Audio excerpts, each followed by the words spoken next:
We had received a call. A body was discovered in a house in the Jamaica Estates section of Queens, which is a pretty exclusive area.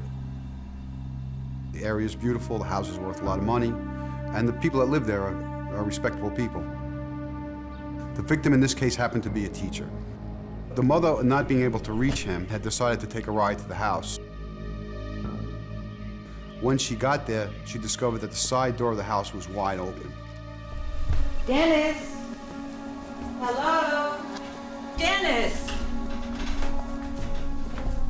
Went down the hallway and discovered her son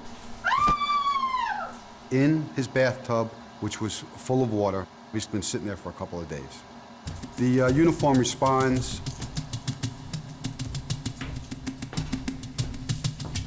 Be advised, we have a confirmed DOA at the location.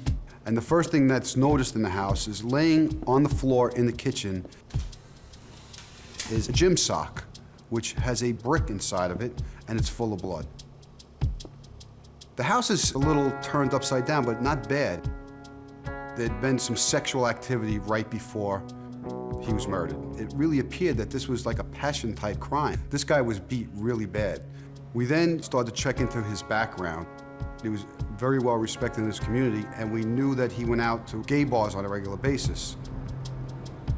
So my partner and I spent the next couple of nights in every gay bar in the city, I think, but we didn't get anything. So it was probably a week later, I get a call from a precinct in Upper Manhattan that they were investigating a double homicide. They wanted my help in going to a location on Hillside Avenue in Queens.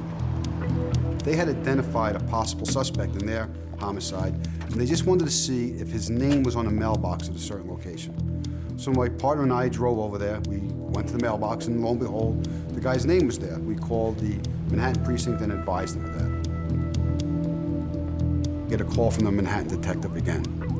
He said, we've developed enough evidence to arrest the guy on Hillside Avenue. The building super just called me and said he's standing out in front of the building right now. He's got a white t-shirt on and a big gold medallion. We throw on our vests and we go lights and siren up the Hillside Avenue, which is on the other side of the precinct. As we start to roll up, there's a whole commotion going on. There was an emotionally disturbed person, and we see our guy. He's standing right there watching what they're doing. So we're able to walk right up on him. My partner says to him, "What's your name?" He blurts out a fake name, but at the same time, his girlfriend says his real name and yells at us for having the gall to ask who he is. This guy takes off, and I start running after him. I'm able to catch up to him pretty quickly. I tackle him. We roll down the stairs. I rip my pants. I cut up my leg pretty bad. Handcuff him. As I'm walking back to the car, I see my old informant. And it happens to be the informant that I'm supposed to arrest from the complaint that I got the other day. We look at each other, but we don't say anything. I mean, he knows not to say anything, and I know I'm not going to burn him for anything. Get the perp in the car, we bring him back to the precinct.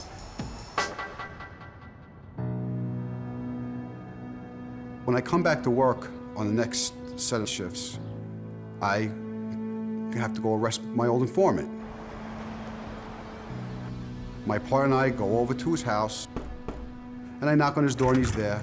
And we say hello, you know, it was like we're old friends. And then he says to me, "It's good that you grabbed that drug dealer for killing that rich teacher in the estates." I was like, "What? How do you know about that?" Man, I was close to that job, but I wasn't part of it, though. I didn't do anything. And I was like, I couldn't believe it. My partner's standing there saying, "Is this guy lying to us?" Man, all I know is when you hit somebody over the head with a brick and a sock, that's gotta be brutal, man. I lit up like a Christmas tree at that point because we never told anybody about the sock and the brick. The press didn't know. Half the cops in the precinct didn't know. So we handcuff him because we have to make it look like we're arresting him. We bring him down, we put him in the car. I put him in the back seat. I get in the back seat with him. My partner drives. I said, "All right, take us to the house." We turn around and he takes us right to the house, right into Jamaica Estates, and he said, "This is the house we went to, and they told me they were going to rob him because he was going to have a lot of money in the house."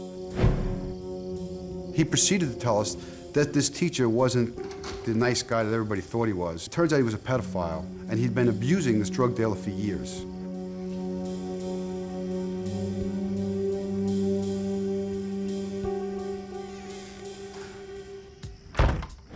The drug dealer, assumed that I knew that he did the homicide.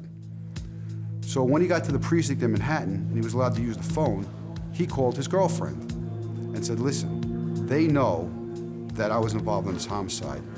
The stuff that we stole is in a certain location in Queens. You gotta go in there and get it.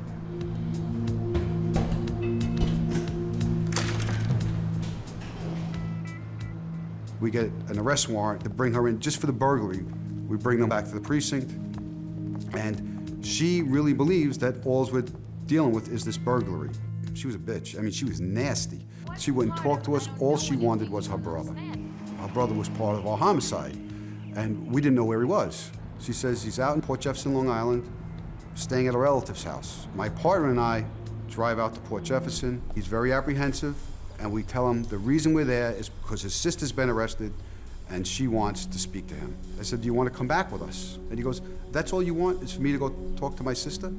I said, no, that's what your sister wants. If we would have arrested him and he lawyered up right then and there, we would have had nothing. So he gets in the back seat, my partner and I in the front seat, which protocol, if you arrest somebody, you're supposed to sit in the back seat with him, but we wanted him to feel completely at ease. We start to drive to Queens, and when we stopped for gas, he said, are you sure that I'm not under arrest? And we're like, no, you want to leave? Leave. In fact, my partner and I both get out of the car. We go in and get coffee in the gas station. We ask him if he wants coffee, and he sits there. We get him in the precinct, and after about 2 hours, he finally just broke down and started crying. Things just got out of hand, that's all. He had no intention of getting involved.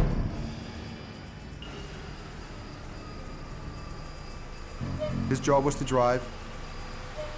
The plan was that the drug dealer, when he first got to the house, was going to leave the side door unlocked, get the teacher into the bedroom, and at that point, they'd see the lights going on and they'd know to come in.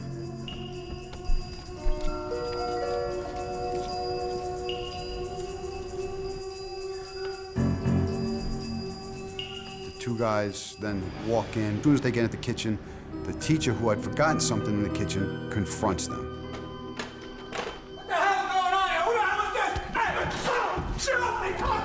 The drug dealer came,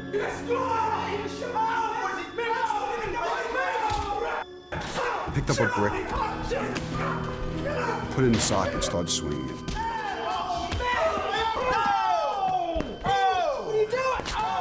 He continued to hit him till you couldn't even recognize him. I guess the years of abuse at that point came out, and it did become a crime of passion at that point, because he just kept hitting him. Man, this is pretty bad, man. Come on, man, come on.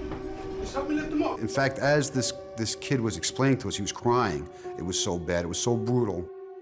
After that happened, they took a couple things from the house, and it turns out that there were no drugs or money in the house. I called a detective in Manhattan, and he confirms that this drug dealer made a confession in their 2 homicides, and I explained to him about our homicide. When we're starting to wrap it up, he just thanks us. He just thanks us because all he wanted to do was tell somebody about this.